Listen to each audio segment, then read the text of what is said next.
you are huge on K-pop. I know, and K-drama itself. So I'm going to do a bit of the mix for you. Iris or A Man Called God? Okay, this is what we're doing. Say something nice in Korean about our podcast. 진짜 재밌었어요.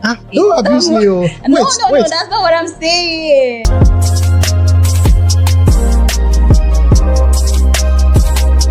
Hello and welcome to another episode of the E.M.L pod, the place where the entertainers meet the law.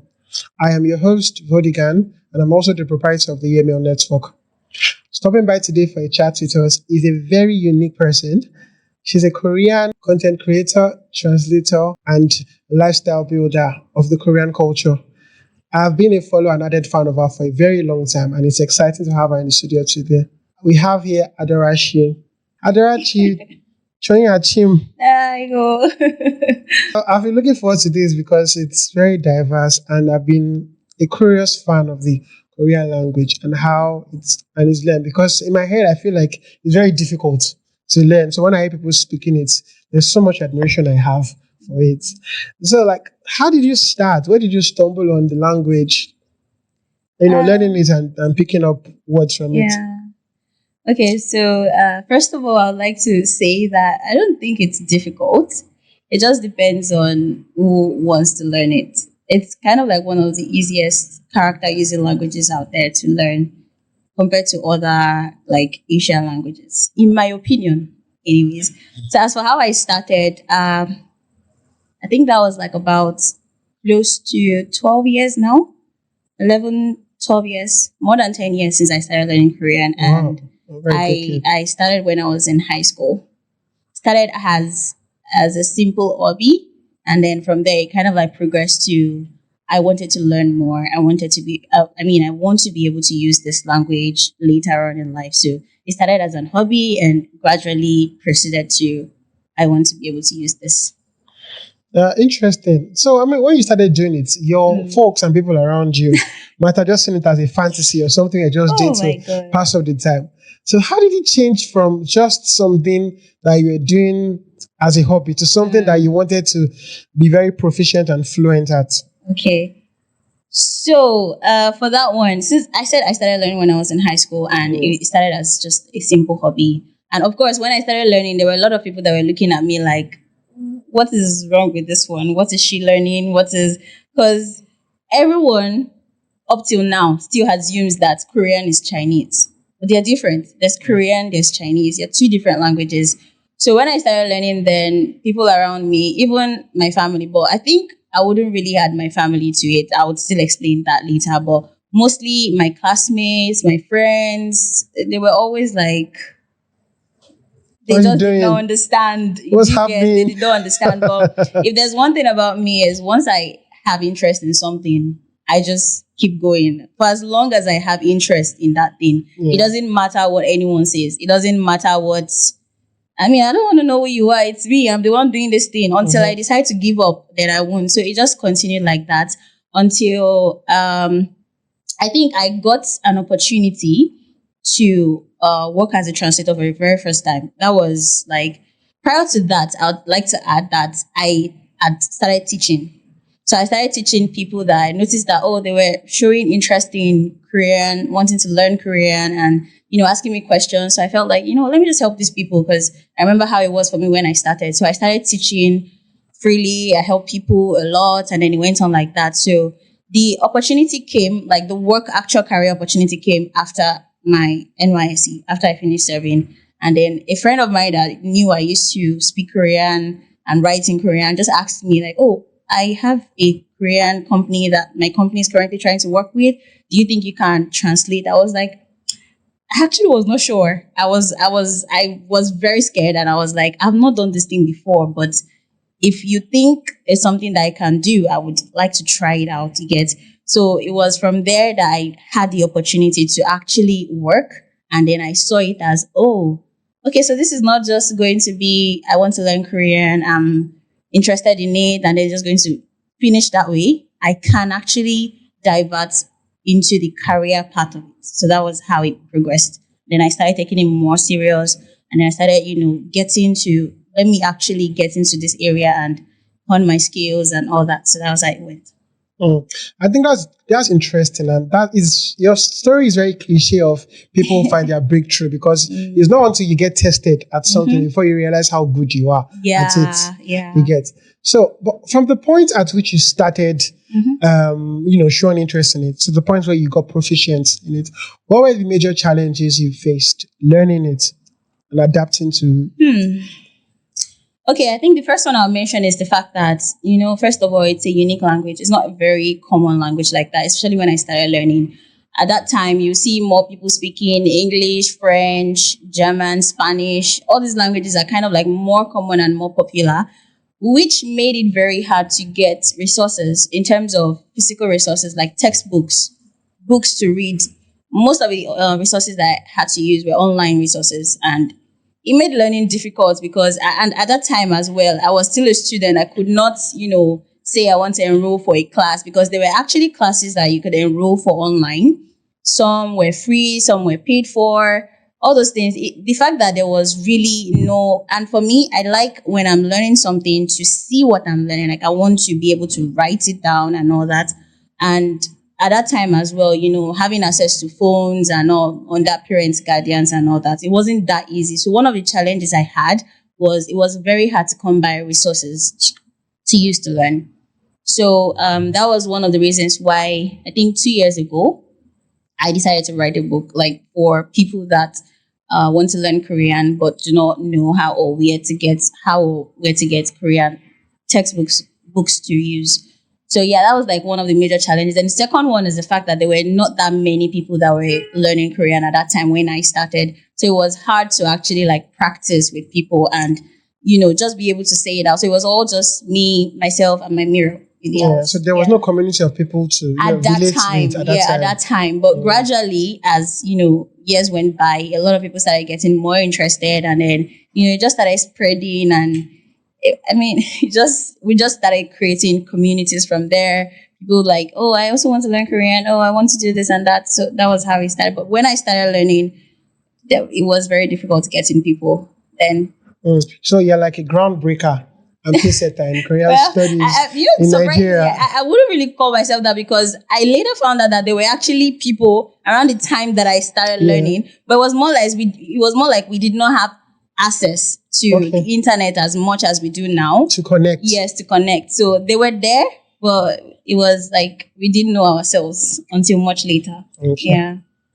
Okay, so it's one thing to learn the language. It's one thing to make it beyond a hobby and a way of life. It's another thing to put yourself out there. At what point did you decide that to go into content creation with the language? That's a very good question. The truth is, I can't really remember when exactly I decided to start creating content. It's been so long, but one thing I remember then was I used to because I'm an ambivert, and sometimes I don't like. I call myself shy ambivert because I find it very difficult when I have to talk to people face to face. And sometimes I get stage fright and all that. So I realized that when I'm with my phone, I can talk for as long as I want without feeling shy or anything. So it became like a safe space for me I started recording videos of me just speaking. I said I didn't really have people to practice with, to do all those things. So I saw it as an opportunity to, let me just keep recording myself, talking to myself. That way I can practice and also see how much I've improved. So it just started with, I just want to make videos to just like practice Korean. That was how I started. And then I realized that, it's easier for me to just make videos than actually talk with people. So I started post this video. I started posting, and that was how I started posting little by little, just out of, I just want to put my content out there. That's all. So it was after a while I saw that, there were actually other people creating content about this thing. And, I just saw it as I can actually also do this. I can try to make contents to help people, or I can just let me just record how I study, so it started from me just making it as there wasn't really any effort from the beginning. Then when I saw that, it's kind of like what other people do, and I can also help other people that way, was what got me to, continue posting, and it just kept on going from there. Okay. So before we continue, by the way, you are allowed to make comments and exclamations in the language, in Korean language. Even if we don't understand, we like I've it, been really the sound of trying it. not to. Please go ahead, please. We'll put translations there. Okay, And okay. people will understand. You're allowed Okay. to, please. All right, no problem. Yeah. So when you started, Mm. after you started doing content and things began to go viral and you began to Yeah. see the likes and the comments flow in, where would you say your major attention or interest with? Was it from Nigerians or Koreans? Okay, so it's actually majorly Nigerians. Okay. Yeah, it's majorly Nigerians because there are more there are more people that are like, I also want to learn Korean. I also want to be like this person. I want to be able to speak like this person. So the content, I mean, most of my audience, they are in Nigeria. Yeah. And there are other people in different countries as well, the UK, USA, and Korea as well. So I think it's just majorly Nigerians. Yeah, if I look at the demographics, it's more Nigerians. Okay. So one of the gray areas of this is that there are times you might get misunderstood by people, either on the Nigerian side or on the Korean side. Have there been any major misunderstandings that have come up or happened when creating content in Korean? Actually, yes, there are lots, but if I'm to just mention one that happened one time was when there was a particular video that I posted where I was ranting. I wouldn't really call it rant, but I was trying to do this. I was trying to tell people to go study, and I was saying it all in Korean because I was sort of talking to myself, but I just wanted to get the content out there. So I made the video just for baking sake, and surprisingly, that video went viral because it resonated with a lot of people, not only studying Korean, Okay. but people that were in school, people that knew they had to study, people that knew they had to read for exams and stuff. So it actually also went viral in Korea, and a lot of people started commenting, started sharing, started reposting and stuff. And then I was actually surprised. And then I started seeing some comments that were making reference to someone said something. I was like, why is it that when foreigners are trying to speak Korean, they're always faking the accent and they're always doing it? And I'm like, bro, do you hear yourself? First of all, do you expect me to start speaking Korean with an English accent? How is it supposed to be? I want to try it right now, but I feel like it's just going to sound weird. If you're learning a language, Yes. one thing you learn is the culture. You have to learn how they do things, including how the language is supposed to sound. Yeah. Imagine you're Yoruba, right? And I'm trying to say, Murphy-chan. Be quiet. How does it sound? Do you expect me to speak Korean? You can see me and not laughing speak because he's so with hilarious. the accent? So when the person made a comment, I was like, so there's a problem with you learning the language. There's another problem with you speaking the language with the correct accent. Yes. The accent has to be there. If you're not speaking with the accent, they won't understand you. For example, in Korean, when they want to say English, there are some English words that we call Konglish words, borrowed words. So they have those words in Korean where they are not Korean words, but they are borrowed from English. Now, when the Koreans are pronouncing it, they don't pronounce it the English way. For example, we have ice cream. Ice cream is ice cream in English, but it's also similar in Korean. You will hear something like ice cream, like that. So when a Korean is pronouncing ice cream, they're going to pronounce it with the Konglish word, which is the Korean accent of that word. So if you are trying to use that word in Korean, you cannot pronounce it as ice cream. They won't understand. You have to correctly pronounce it as ice cream. If they don't hear ice cream, they won't know what you're saying. So you need the accent to be able to speak the language. So one backlash that I just get is how I sound very Korean when I speak Korean. And some people see it as a problem of you are trying to fake the accent or pretend to be a Korea boo kind of thing. So that's one thing that is that's like how my grandma would pronounce ice cream. Really? How would you pronounce it? Ice cream, exactly. Sounds like it's brothers know the words together. Yeah. And that's interesting actually, because I think with that, the error is the fact that people look at English and Korean from the same standpoint, and the fact that there are so many countries that speak English, because of colonization, the universality of the English language. Yes. So because of across different countries, there are different accents for it. There's the American accent, there's the British accent, there's the Nigerian accent, there's the Ghanaian one. Yeah. So they expect that when you're speaking Korean, you can speak it based on your own country's accent, Language not exclusive to how it's pronounced in where it comes from. You're right. Do you understand? So that's people are now, how will I put it, obliviously asking you to say it in that particular way. That's the misconception. Not knowing that it's like somebody speaking like you give, like you gave that Yoruba explanation. Exactly. Because it's exclusive to Yoruba people. You have to pronounce it the Yoruba way for it to come out. If you're not pronouncing it the Yoruba way, it sounds weird. It sounds like you're struggling. That makes a lot. That makes a lot of sense. Your explanation clears it up a lot. So it's a two-way thing. Given the study of, because you've gone beyond studying the language, you've studied the culture, you've studied the lifestyle, you studied the upbringing and the way they do things over there. Would you say there are any similarities between the Nigerian culture and the Korean culture? Oh yes. One very, very what's it called? Obvious one I'll mention is respect.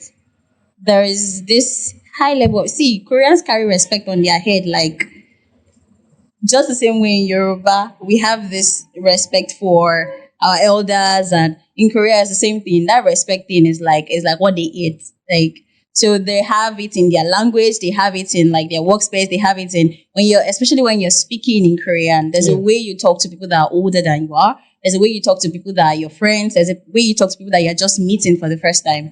Same way you cannot just, if you meet someone that is elderly in Yoruba, you're not born well to use air for O for the person. You have to use air, all those things. So yes, the similarity, one similarity I can mention is that respect. There's respect for people a lot in Korea and in Yoruba culture. Okay. Yeah. So you've dealt with a lot of Korean people who come into the country for different projects or stuff.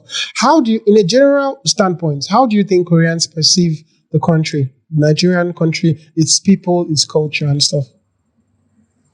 Are you sure you want me to answer that question? Yes, please go ahead. Okay. So I think it also depends on the kind of people they are. First of all, there are one thing I need to point out is Koreans are conservatives, like the way they are in their country. Aside from that, there are some of them that have not actually stepped out of the country. There's some of them that have gone out of the country but have not really come to Africa, Nigeria to be precise. So it's like from 2 points of perspective. Like there are those that maybe it's the first time they are coming to Nigeria. So all they know about Nigeria is what the media, what their media portrays to them. While there are some people that they've been here for a while and they can see how things are. So for the ones that do not really or have not really been to Nigeria and it's just what their media portrays, what they know about Nigeria is, I'll say, terrible. And it's not their fault. It's what like I said, media is really showing to them. But for those ones that they've been to Nigeria, they can see Nigeria, it's like 50-50, good and bad. So there was one thing that happened one time when I was working as a translator for some couple of Koreans that came to Nigeria to work. And the man said something when we were on our way back to our apartment. And it was like, Nigeria right now is how Korea was 50 years ago. Wow. Till today, whenever I think about that statement, that's good. There's just a way. Like he said it so casually. Like I think something happened where we're going back. Maybe the network wasn't really so great, and the man was so frustrated, and he was like, Dora, the way he said it with so much anguish. Like, and it was in Korean, so I could really picture the feelings and the emotions behind it. So it was like Nigeria right now is like Korea 50 years ago. And I was like, can it be that bad? I mean, I know that we are still trying and all that, but I felt a certain type of way. And I actually, not like I did not believe it, but I actually found myself accepting it when I went to Korea and I saw it and I was like, this man did not lie. So the perspective that they have, I won't say they're actually like wrong. So our country, we're trying, like I said, we're still, trying to develop in a lot of ways, but the way they view Nigeria, they see Nigeria as we're still far behind. Yeah. There's still a lot of things that we need to do, we should be doing that we have not started doing. And then there are some Nigerians that are also not helping matters.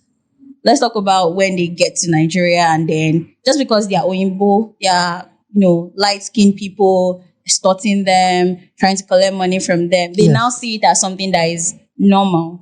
And they are looking at Nigerians, because anytime, because like I said, I had to work with them for a very long time. Yeah. And anytime I had to do something, they'll be like, will they ask me to pay this money? Will they ask me? And I'm like, no, you don't need all that. So they've already seen it as something that is normal. So the view, that's view. Like in terms of like, but for other aspects, which is like, let's talk about culture, let's talk about food, let's talk about all those things, they actually like it interests them. Like they want to like, oh, this is nice and all that. So in terms of cultural aspects, they actually do have nice perspective about it because they also see it as a way to explore and learn more. That's interesting. That's really interesting. Now you spoke about your trip to South Korea, and that sounds like a very interesting experience. Yeah. But based on what this guy said, I'm sure that oh my God. I'm sure that coming back from Korea to Nigeria after such an interesting experience will feel like coming out of a designer store and going to the local markets to buy atarodo holding a Givenchy bag. No, Jesus. It really sounds that bad. Honestly, the way you've explained that standpoint from them, and that's how you must have felt coming back to Nigeria. Mm-hmm. So talk a little about your Korean experience. My experience in Korea. If I start, we will not leave this place. Well, give us a shot. We will not leave this place. Give us an abridged one. Wow. See, when they say, I hate to say this, but we're suffering in Nigeria. Like, let's be factual. We're suffering in this country. We just don't know. It's now glorified. Glorified suffering is what we are going through. Yeah. Because when I got to Korea, first of all, let's talk about internet. Jesus. You cannot be stranded if you're in Korea. Like you can connect to public Wi-Fi's. Literally, it's everywhere. There is fast internet. You know the kind of internet that you're opening a link and you are not seeing loading. You are seeing the next page immediately. Mm-hmm. It's so fast. And it's like, Jesus, please. I don't think I would. If I go through the details, you yourself, you'll be like, should we just like go now? No. The experience I had was actually like very, very great in terms of every single thing. My phone never went below 50%. 50% self is intentional.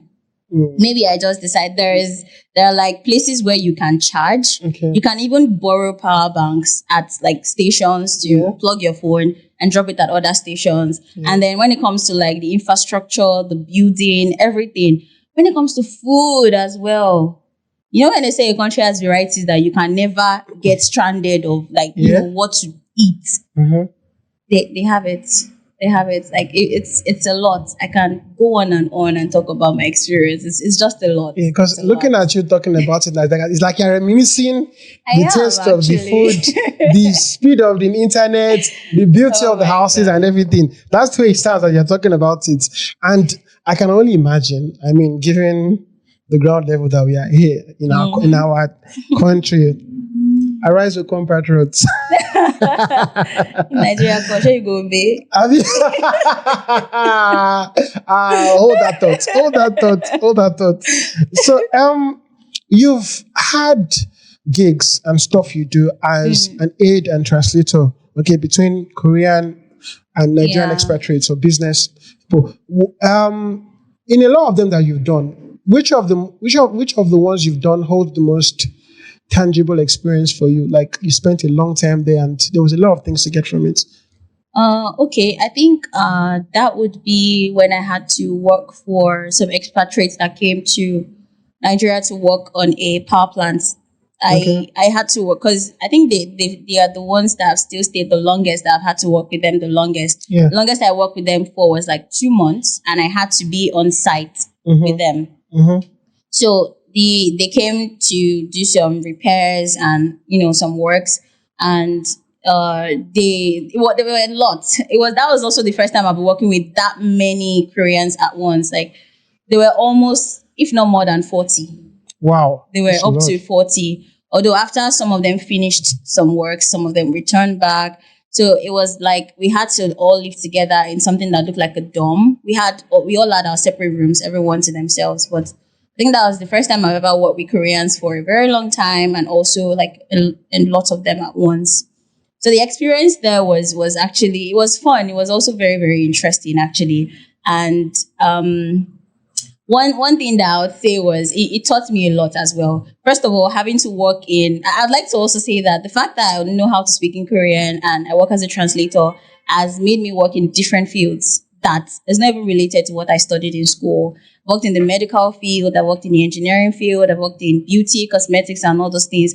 All those things are just, they are not really things that I studied, but I just like have to work there, all thanks to my Korean knowledge and stuff. So working there with, they were, I think they are engineers, not I think, they are engineers. And, having to also behave like an engineer, having to wear helmets, wear their clothes. And one mistake I made though was I traveled with a lot of clothes thinking I would be changing my, not knowing that they had like, you have to wear, there's this suits and everything that you have to wear. There's this shoe that you always have to put on. There's this helmet you have to carry on.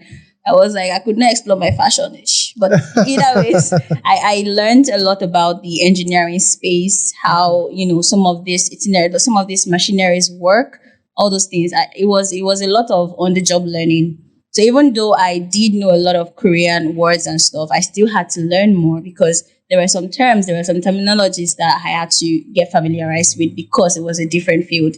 So I learned a lot. I really learned a lot on the job for that particular translation job Okay. that I did. Okay. In translation jobs like that you do, how big are the Koreans on paperwork? For example, it's a very, what's the word? Very important and very delicate situation because you can have some tension-soaked negotiations, tension-soaked deals that the right choice of words have to be used. Yes. So, yes. how big are they on paperwork? That's one. And number two, have you ever had to review a contract in Korean or an agreement in Korean before? That's a very good question, actually. But I would say, thankfully, I think one thing is it's good to also have an idea of your role and what will be expected of you before you go for the job. So for the one I just finished speaking about, the working with the engineers and stuff, my role did not really require me handling paperwork. It was more of there were Nigerian workers, there were Korean workers, and obviously the company contracting them is a Nigerian company. So what I had to do was to just translate and talk with them, whatever they were saying, the Nigerians to the Koreans to the Nigerians, stuff like that. So it was more of, I had to be with them 24/7. Let's say 12 hours, because the remaining 12 hours were resting and all. But I had to be with them from morning till night, helping them with daily activities, basically. So except, okay, yes, there was a time, okay, they have like a meeting every day where they get back to the head of everything they did for that day. So yes, I was always present there just in case there was anything they needed to ask the Koreans, and then the Koreans also like have to get back to them. So there wasn't really paperwork involved in that particular translation job. Every other thing that I did, I needed to like pen something down, was probably just for myself to get back to later on. But for the question you asked, where have I ever reviewed a contract in Korean? No, actually, I don't think I've actually had to. Is it to work on articles or work on? I have done that one, but for like a contract in Korean, no, I've not really had the opportunity to do that one because it's. I don't think I've not really had to use that where I have to. So basically, what we just do is a verbal. Oh, Verbal these are the agreements. things. Yes, Okay. verbal agreement. These are the things that you're needed to work on. But the ones where I've had to sign contracts were all sent in English. So I didn't really have any issue with that whatsoever. Okay. I'm going to stay a bit on the transiting stuff. Yes. So a lot of things that will come up when two people stand or two parties come and there's a huge barrier in language. One thing that goes down very low is the element of trust. How bad is it? How bad was it, or did you experience it between, the Koreans and Nigerians in that element where you had to play a crucial role? Was it it's just a situation whereby trust was difficult to come up with because both of them didn't understand each other?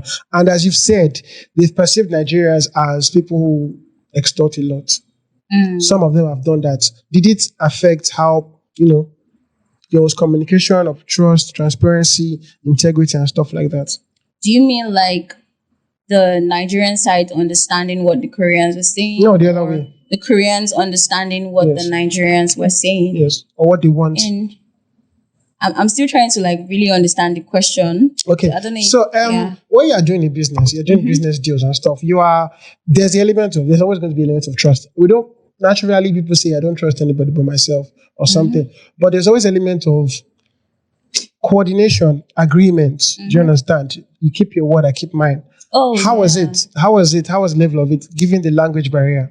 Okay, that actually happened a lot. I understand the question better now because if I'm to use this engineer work as an example, there were times where it's not really a communication issue. It's just our problem as Nigerians. One thing I'll say is African time.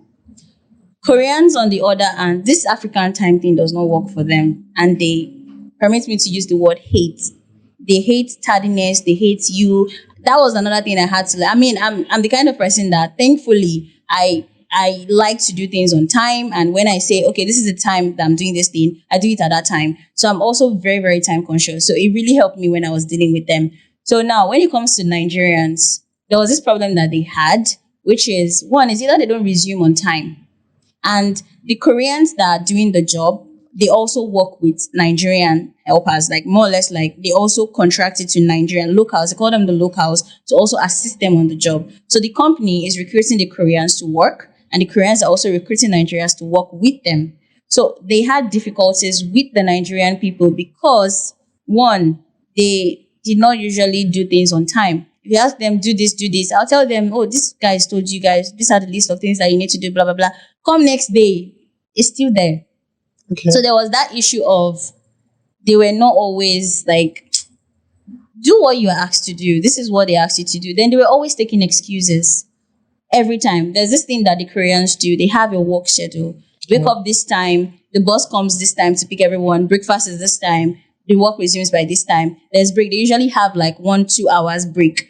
Once it's 1 o'clock, from 12 to 2 is their break. And it's a general thing in the whole of Korea. Everyone knows that 12 to 2 is the break time. So that's the time that you're allowed, do whatever you want to do at that time. Anytime not within that 2 hours break, you're working, you're supposed to be working. So Nigerians are always taking this, any little thing like this, I want to quickly go and do it, I want to quickly go and, so that was another issue that they had. So in the terms of, asking them to work, asking them to do this, they were always like, even after I've communicated or after I've, this is what these people are asking you to do it and all that. So that issue of not doing things on time or still finding excuses and not doing your work properly was a major issue that he had. And I remember it really caused problem one time.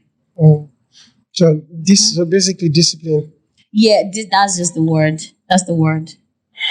Okay, so where you have a lot of people in a space, okay, and a lot of times where maybe probably they go out to do some stuff and all, and the Nigerians and the minority and the Koreans are majorly there in working. The translating thing, how does it work? Because a lot of times we feel like when you are trying to communicate, a lot of the Nigerians like to be hands-on, and all you just come to faces and like, sorry, they've probably for a second they forgot that you're there. They're trying to talk, and were there any issues that came out of situations like that? Okay, so I said thankfully there were a few of them that actually could speak English. Okay. They're not very fluent, but Yes. basic English where they can actually say things and also understand a little bit of what people are saying. They had maybe I'll say 5 of them. There was one person that actually knew how to speak English very well. Then the others are they can speak, but not what's it called? Basic, not fluently. Do you understand? So it wasn't really a problem because even the Nigerians, whenever they want to talk with them and I'm not there, or it's not like I can talk to everybody at the same time kind of thing, they also try to explain bit by bit. Like if you just say some words or show what you're trying to say, they also understand that. So it didn't really cause any problem or anything. And there were rarely any situation where would have to be in that setting. Okay. So it was either in the morning, for example, in the morning, there's this thing called I've forgotten what we call it, but there's like a short meeting, maybe like 5 minutes, where there are the Koreans and the Nigerians, and then where I do the general translation, right? Then after that is work mode. Yeah. So during that meeting is where they tell, this is what we are working on today. This is what we have to do today. So everyone knows what they are supposed to do. And the Nigerians too, they're all engineers as well. So they also know what they are working on. So they don't really have any situation where everybody has to be together and then this one is trying to talk to this one, this one. It's just for maybe when we are just having recess. Like everyone is just resting and you just want to crack jokes and that kind of thing. So that's just when it just comes in, and it's not like they don't understand. It's just like small, like you just say slowly, oh, this phone, do you want to call now? No. So they also know how to say no, yes, and all those basic words. So there wasn't really any problem with that. Okay. So you have an academy, you have a school where you tutor the Yes. Korean language and all. And it's very interesting to see because it shows that you want to share your knowledge and the insight you have on Korean, not just the Korean language, the Korean culture, on people who are interested. How has that been for you? How did it come up? When did you decide to do that? And how has that been for you? Okay, so I started teaching probably like 7 years ago or so. And I started because I found out that there were people that were also learning Korean that had difficulties. And when I saw it, I felt like, you know what, let me just help these people. So I started, it was free. I was just like assisting them. Then after a while, I started noticing that a lot of them were sending messages. And out of those that were sending messages, it was probably like a very small number of them that were actually serious with it. So I found myself always chasing them about, always do this, this is how you should do. So it felt like if these people are ready, they shouldn't be doing this. So I started going from, I'll just start taking people that are actually like very serious and all that. Then after NYSC, after I came back from NYSC, there wasn't really anything I was doing at that point. At that time, I had taken a break from teaching.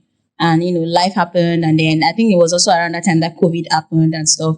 And then I was like, okay, so what do I do? So while waiting for, because I decided to, go on with my master's. And then while waiting for the whole, application form to come out, and I found out, okay, if I know how to speak in Korean, and I remember that there were people that were actually like interested in learning, why not just try to see if they would still be there? So I decided to go into teaching properly. But this time around, I decided to add a little fee to it because I wanted to filter. Whenever I say, oh, I want to teach Korean, and I say, oh, I'm creating this group, you see like over 200 people. And I'm like, are you sure 200 of you want to actually learn? So I decided to make it like added a little fee there. And then a lot of people actually showed interest, even with the little fee added. And I was like, oh, okay, this is interesting. And I started teaching from there, having paid classes because it was easier for me to now focus on a small number. So over the years, I have taught a lot of people in Nigeria and across other countries, UK, Canada, Kenya, African countries, and, Europe and stuff like that. And after a while, I noticed that, okay, there were a lot of resources that I was also pouring into teaching as well. And I found out that because my rates have already gone high over the years. Obviously, as well. Come on. And yes, part is not this part. Yes. And as time went on, I actually did it in a way that I needed to reduce the number of those that would want to stop halfway. Like go through with this thing, get to the end, and finish up with it. So plus I said a lot of resources that I use for my teaching and stuff.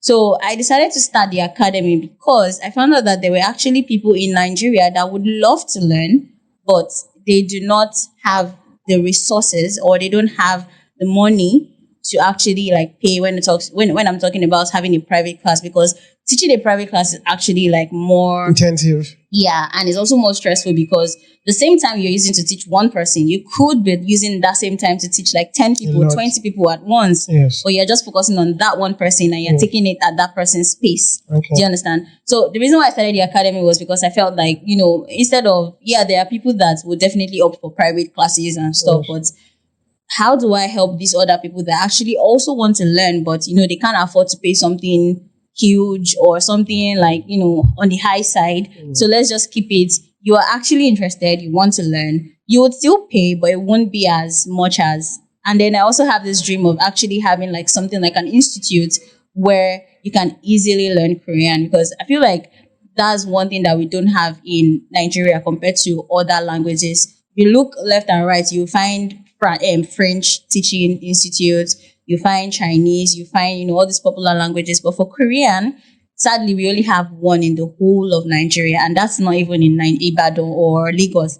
It's in Abuja, the federal capital. And Yes. you can't say you want to be traveling to Abuja just to learn Korean. So I just one of my goals, one of my dreams is to actually create that institute where it's easier for people to have access to, I want to learn Korean, and then I'm just going in to go learn it and stuff like that. So this academy is like a, stepping ground, like I'm starting from here, and then we'll just like keep progressing along the line. Sure.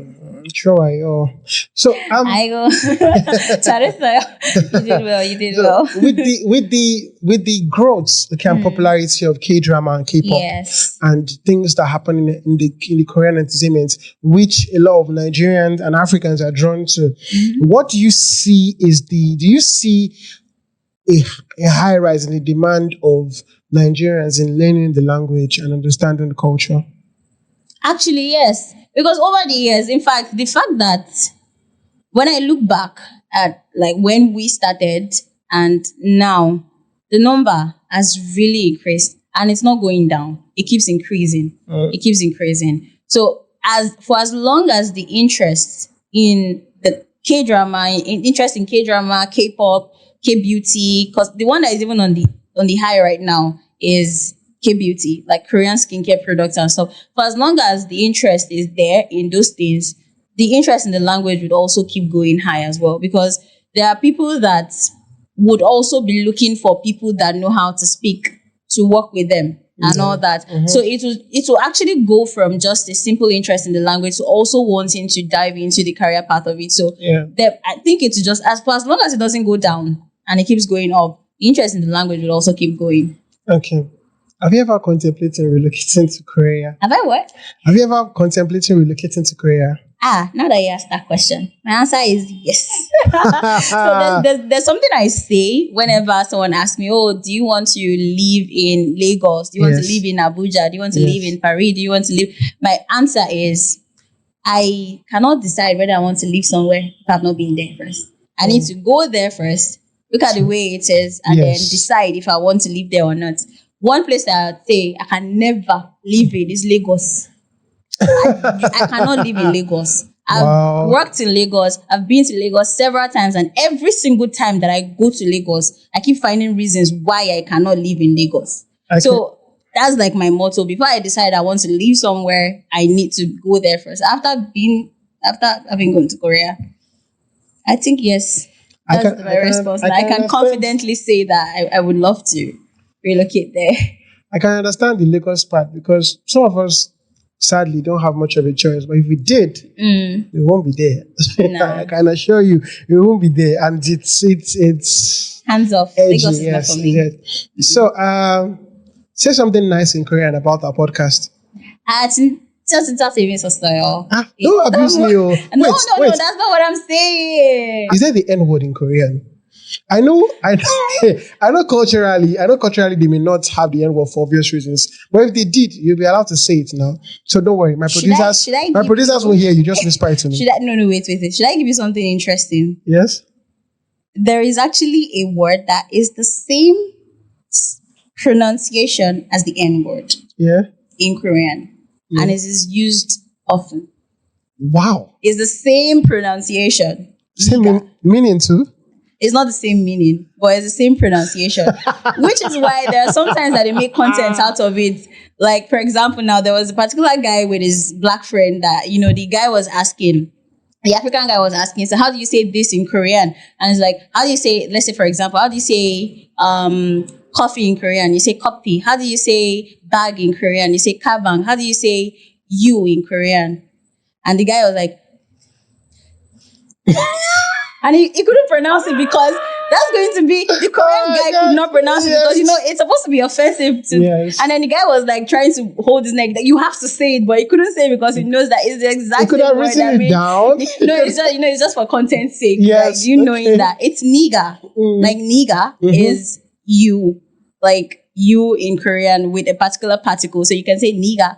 So I can say niga igo choa, like you like this kind of thing. So the word is the same, but they don't. It's not like it means nigga in Korean. No, it So if I'm doesn't going to say my nigga, I'm saying my you. well, following Korean sentence structure, no, but yes, the word Okay, just means literally, it yeah, means the same literally thing. means yes. That's exactly. hilarious. I Yes. never knew that because I was Yeah. like, okay, if you want to see all these things in Korean, and I go to have fun, and I felt like because they are predominantly white, they wouldn't have the N word. You were asking if they had curse words or they have like they do they have Because it's only by their faces I know that they're angry. they have it in words. The face is always there. They have it in words, and when you hear it, sometimes it comes with a lot of emotions. If they don't have to tell you the meaning before you know, this person is probably cursing me. They have it. It's a lot. There's a lot of ways to actually use words, but they try as much as possible not to use them, Yes. especially with content, so that it doesn't, offend people and stuff like that. Sure, because in one of your pinned videos, I remember the way you did your face, even if you didn't put the translation there, I'd have known you were scolding somebody because you were like doing your face and saying something. I'm like, okay. So for that particular one, I think one of the reasons why I also resonated with people was because I was just very blunt. You just came Korean. out like that. It's cool. Like, I don't know, I think an academy or an institute in Korea reposted the video and they had to blur one part that I said, like, it wasn't really a cuss word, but that intonation meant that I was almost close to saying the F word, but I didn't say it, but it was very close. As small as it was very short, but they just blurred that part so that it doesn't sound like they are, But yeah, it's easy to say those words if you want to. This is okay. That's really interesting. This is one of the parts I was looking forward to hearing about in this particular episode. Okay, winding down. What advice would you give to a person a Nigerian who wants to learn Korean and dive into a similar career like you? Someone that probably might look up to you if they see what you do.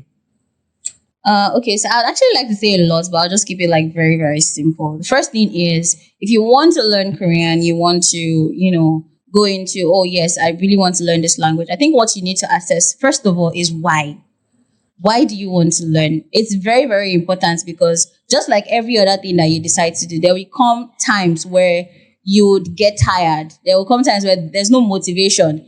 There will be times where you just, I don't want to do this thing again. But what keeps you going is your interest and why you want to learn. So there are people that want to learn for, I want to school there, or I want to be able to watch K-dramas without subtitles. I mean, it's a flex. But your why is very important. You need to know why and have it at the back of your hand, just in case, those rainy days come and you want to, give up. You'll be able to remember that, okay, this is why I want to learn this language, and it helps you. Then the second thing I'll mention in terms of, content creation and going into the career part of it, if you do not make content, if you don't put yourself out there, you will not get opportunities, except you actually use connections, right? But if you don't have connections, the best way for you to actually get opportunities that will eventually lead to, you getting paid, you working as a translator and all those things, you have to put yourself out there because people have to see that. You can't say that you know how to speak in Korean and I've never seen a video of you speaking in Korean. How do you want to prove it? So that content is very important for people that might want to dive into the career aspect of it. Like, you need to be doing these things already so that people would have something that they can see and say, because for me now, the first work I had to do was based on recommendation, and the person recommended me because they were always seeing my content and videos and they're like, oh yes, this person can do this. So if you are looking to dive into the career part of it, I would say you should actually start putting yourself out there. So yeah, that's like the summary. That's very wholesome, actually, and I'm sure a lot of people appreciate it when they see this. So we'll play a quick fire this or that game. You are huge on K-pop, I know, and K-drama itself. So I'm going to do a bit of a mix for you. So, Iris or A Man Called God? Okay, this is what we're doing. Okay, A Man Called God. I'll go with A Man Called God. Why? The reason is because I actually did not finish watching Iris at that time. Even till now, I've still not finished watching it. But the one I remembered watching till the end was A Man Called God. Is it because of the romance? No, not really because of the romance alone, but the fact that I finished, I can't really rate something based on what I did not see to the end. Okay. So based on, I might be wrong based on the storyline and everything and maybe action. If I had finished it, I might be able to tell that, oh, okay, let me go with Iris, but I finished A Man Called God by the time I watched it. So yes, I would go with A Man Called God. Boys Over Flowers or Jumong? Those two, they're not supposed to be together. I did They're that. not supposed to be together, but I will bust your bubble. I'll go for a boys over flower. I know. You know because why? of Lee Min Ho. No, not because of Lee. You're missing it there. I'm not a big Lee Min Ho fan. That's He's a unusual. great actor. He's a good guy. But I'm not a very huge fan because I'm very like I pick my favorites based on their acting and how they're able to portray their characters. If it's about looking handsome and all that, yeah, he has it, but it's still, can you cut this part out? I don't want some people coming out for me. Because Nigerians will come for you. Because I know. Come for me because I once made a content about that, and I contemplated, should I remove this thing? Because the backlash I started getting, I was like, well, see, that's people's problem. This is my page.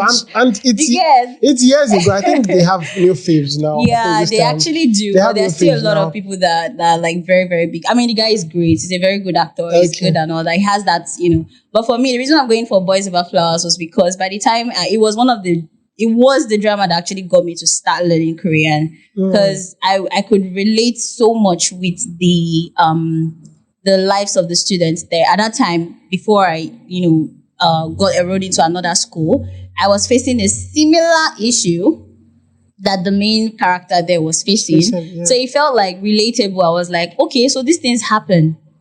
And I was able to like resonate with it and I got really interested. So aside from the romantic aspect of it, the whole setting, the school setting, the situation that was going on and on in the drama, I could relate with it. So that was one of the reasons why I loved it. And then it also got me into, I actually love the language as well. So that was what got me to start. That's why when I'm talking about OG dramas, I would always pick Boys Over Flower. Jimong was also great. But I'm sorry. That's why I said that you're not supposed to put them together. Because that's the one series. Jumong is the one series that I've watched over and over again. Like 20 times. Wow. Like I love it so much. I don't know why. Because I think maybe because of the fact of the raising hands for you. And the prodigal son, the black sheep becoming the main guy kind of thing. I can kind of relate to it a bit. So but it was also long. But it was long. It was long, yes, but it was still. That's what shows how good it was. For something to still be long and you can still watch and enjoy it. Finish it was and enjoy exactly. It. Okay, I got one more for you. Okay. Crash Landing Into You and Vincenzo. Crash Landing on You and Vincenzo. Yeah. See, the dramas that you are putting together. You're supposed to put the ones in the same. I did on purpose. Because if I do it in the same purpose, you actually have one that is better than the other. Crash Landing Vincenzo. Let's go for that one. You're not mixing the two. You have to pick one. I can't pick one. They were both good. I think Crash Landing on You was so good that I think the actors are together. Yes, they're married now. They're married now. It was really that deep. Actually, now that you're saying, I think I would pick Crash Landing on You because that drama was... Wait. Please. You know why I'm struggling? Song Joong Ki is the one that did Vincenzo. And he's like one of my favorite characters because he plays it, whatever role is given, he plays it very well. Okay. So that's why I said you're not very nice with these options that you're That's giving. the point. You're not I'm supposed to make it difficult for you. That's it. It was strategic to show you that I've done my research. I've done my homework on K-drama. If you're putting me in a tight spot, I'll have to go with Crash Landing on You. Okay. I'll have to go with that because there were a lot of emotions and feelings that went into that drama that we were able to feel with them. So because there's nobody I've ever recommended the series to that has not liked it. Oh my god! My boys, my young cousins who they only do action. Yeah. Action. When they see love, they're like, ew. Yeah. They really, really enjoyed it. And it had that impact on. I can't count how many times I've watched Crash Landing on You. Okay. It's like I just will rewatch it every year just to have that feeling. Yeah. It was a very good I've watched it twice or three times. actually. So very good. I had a night time watching it. So it's been amazing having you on the Thank pod you today. so much for having me. I had a lot of things to learn. I had lots of fun. I anticipated having fun doing this, but it lived up to the billing. And Thank you so it was much. really great. I also had fun. It was. I mean, I really enjoyed the session. I'm happy to have you. I'm happy you enjoyed it too. Yeah. Okay, please say something about the pod in Korean to our viewers, please. Thank you. I said it earlier though. I say it again. It was very short. Yes. Okay, E.M.L pod, right? Yes. 부터 시작할까요? 이 팟캐스트는 너무 재미있었고 여러분들이 꼭 봐요. 그리고 구독해주세요. 감사합니다. 감사합니다. Don't ask me for what it means. Thank you for staying tuned to this episode of the E.M.L pod. Once again, we had a swell time with Adorashi. And please like, subscribe, and share for many more good episodes to come. Thank you for watching. Have a lovely day.